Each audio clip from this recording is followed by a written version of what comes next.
Hola, ¿qué tal, compas? Nuevamente haciendo otro video. Este es un editorial de Luis Hernández Navarro. Está publicado en La Jornada y dice acerca de los sismos y las aulas. Y es que muchas escuelas siguen afectadas y no han regresado a clases. No tembló igual para todos, dice Luis Hernández Navarro, aunque los sismos del 7 y 19 de septiembre pasados dejaron una huella trágica en algunos barrios acomodados de la Ciudad de México. Se ensañaron con los habitantes más humildes de las orillas de la metrópoli. Han transcurrido casi 2 meses de la sacudida y lejos de los reflectores que iluminaron la devastación en las colonias Norma o Narvarte, los damnificados de Iztapalapa, Tláhuac y Xochimilco sufren no solo los efectos del desastre natural, sino las prisas gubernamentales por maquillar la normalización de la vida de amplias zonas de la urbe. En las periferias capitalinas las heridas abiertas por el temblor siguen abiertas, lesión sobre lesión.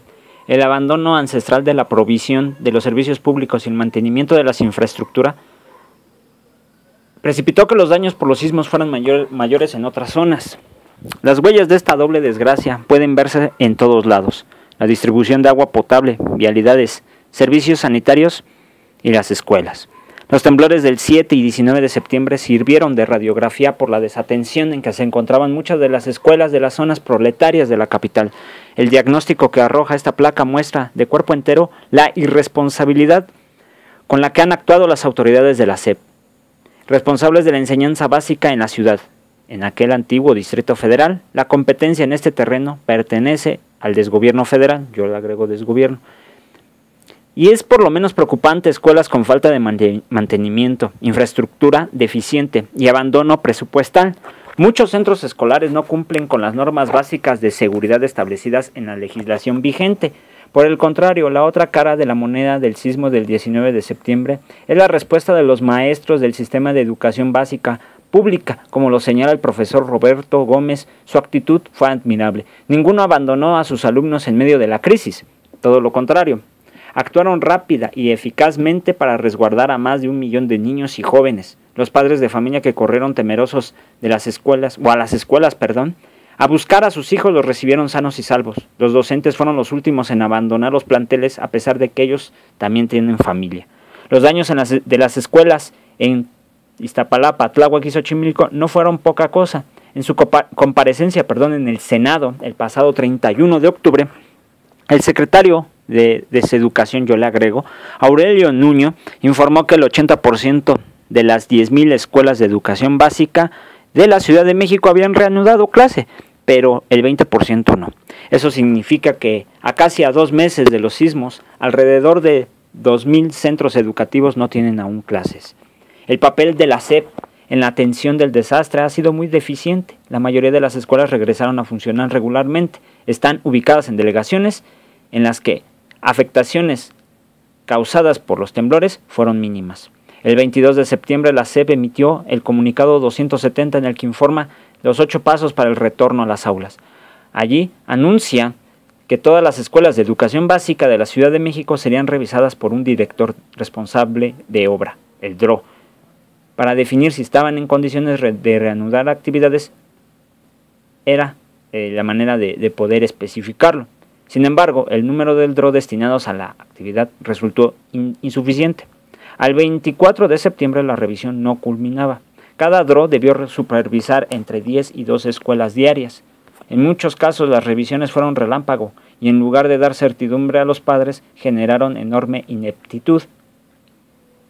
En no pocos casos, escuelas con daños en bardas perimetrales que fueron construidas sin reforzarlas con castillos, salones, muros, pisos y escaleras fueron dictaminadas como seguras.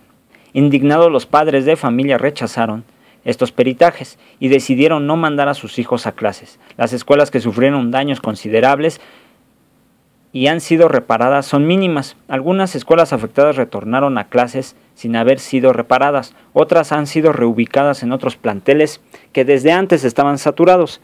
El que varios centros escolares damnificados estén cercanos unos a otros dificulta que los alumnos sean trasladados a otros edificios. El que en varias colonias se carezca de espacios públicos hace imposible habilitar albergues escolares de emergencia. Hasta el 5 de noviembre no había sido instalada ninguna aula prefabricada. La SEP carece de una estrategia para resolver el problema. atendiendo a la particularidad de cada plantel. Buen número de escuelas podrían estar ya laborando si se hubiesen atendido los daños que no son estructurales. Otras que lo tienen podían haberse reubicado ya de haber tomado en cuenta las propuestas de espacios hechas por los padres de familia. Es difícil saber si esta falta de estrategia obedece a la carencia de recursos o descoordinación entre las diferentes dependencias, la SEP y las delegaciones. Padres de familia y maestros se han movilizado a la Asamblea Legislativa de la Ciudad de México en 3 ocasiones. En la primera fueron recibidos en el recinto, en la segunda efectuaron una concentración frente al edificio y en la tercera alumnos de varias escuelas tomaron clases afuera de las instalaciones legislativas. La Comisión de Damnificados se ha reunido en distintos momentos con los legisladores. El pasado 20 de octubre, la comisión tuvo una reunión con el coordinador general de las obras del INFET y las autoridades de la Dirección General de Educación. Pues la Asamblea publicó un desplegado en 3 diarios retomando parte de los planteamientos formulados por los padres de familia. Sin embargo, el punto central, que es la mesa de negociación con la SEP, no ha tenido avance alguno. El tiempo pasa y los padres de familia cada vez están enojados y desesperados. Su indignación se ha hecho aún mayor al saber que la SEP gastará 34 millones de pesos mensuales en la renta de oficinas de lujo. Fíjense nomás, mientras centenares de escuelas permanecen en el abandono, están convencidos que necesitan efectuar acciones de protesta más fuertes. Esta es la publicación de Luis Hernández Navarro que está en La Jornada. Ok, compitas, les mando saludos y estamos al pendiente.